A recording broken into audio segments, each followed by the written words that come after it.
And welcome back to the Ruby Tuesday. My name is Ruben, and this is my review for an interesting new movie that I think not a lot of people have heard about, but it's probably one that you should put on your list of movies to watch: The Portable Door.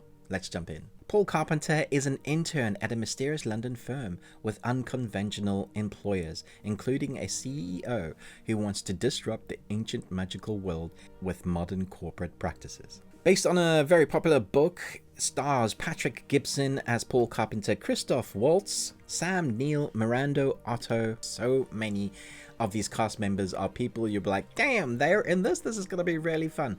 This film came out of nowhere. I had no idea really what to expect. I just saw the cast. You know, anytime you have Sam Neill and Christoph Waltz, I'm there. But you'll probably recognize Patrick Gibson from Shadow and Bone if you've seen that recently on Netflix. He played one of the main characters and I thought he was fantastic. But this film took me by surprise. I don't really know how to categorize this film. It's a really interesting, different film. It's quirky in its characterizations. A lot of people are going to make the comparison of this is Harry Potter for adults.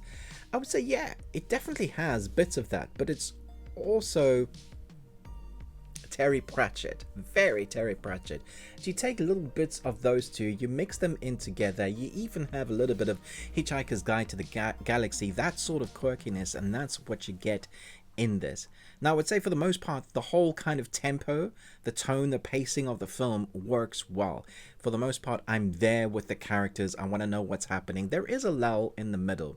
When we have our character, Paul Carpenter, introduced to us, he's this quirky character, doesn't really know what to do with his life. He's trying to find his feet. He has an unlucky day and he ends up working for this firm. And that's where we're introduced to the weird world of the characters that we find within.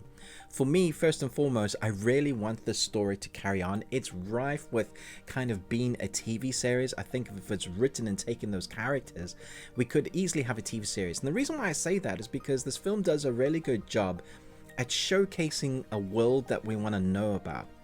The annoying thing about this film, there's a lot of things I want to know about that we don't get to find out. You feel like you're missing stuff. You're missing information. So everything they show you has some reasoning behind it, some magical artifact, some way the building they're in seems to be sentient, a household, well, office supplies can be something else. You know, when magic's involved, everything can change or mean something else. The reason why it's called The Portable Door, our two main protagonists have to go on a journey to search for the portable door, and then there's a whole big story as to the why. And that part kept me really interested because what they do with that makes it far more interesting for our main protagonist to go around the office and figure out what is going on in the office. And that's when we start getting to shown what is this world, and you start to piece together as a viewer what this world is. I kind of want to go and read the book now because I feel like I've missed out on so much. I feel like there's so much more to this world, so they could only showcase it with a little bit with the time that they had. And so everything that we get, we're like, that's fantastic, but I wonder what else there is. So at the same time, it's mysterious, but also frustrating, which is why I said it kind of lends itself to wanting to be a TV series, but then it's stretched out. Really, you need the book continuation. So I hope that we get that. But I really enjoyed my time with this film. I think Sam Neill is excellent with what he gets in this. So sad to hear that he's got stage 3 cancer. I know he's fighting that, but I love all of Sam Neill's performances, and in this particularly, he does something different.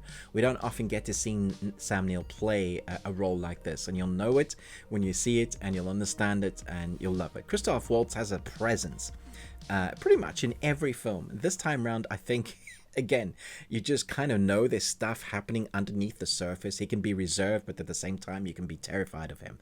That sort of presence he brings to screen, you never know if he's the good guy or the bad guy or a complex character of both.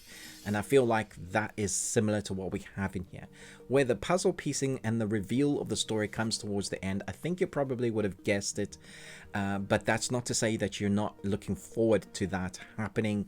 And there is a certain air of plot protection for our protagonists, but again, you are on their side, you are rooting for them, you don't mind that so much. Really, you're just in it for the ride and the mystery and the magic, and that's what you get here. So it is a little bit Harry Potter meets Terry Pratchett, a little bit of Hitchhiker's Guide to the Galaxy. You add that in there, and that's kind of the world that we have here. A lot of fun as a one-time watch. Gonna give it 3.5 Nicolas Cages out of 5. And you got one.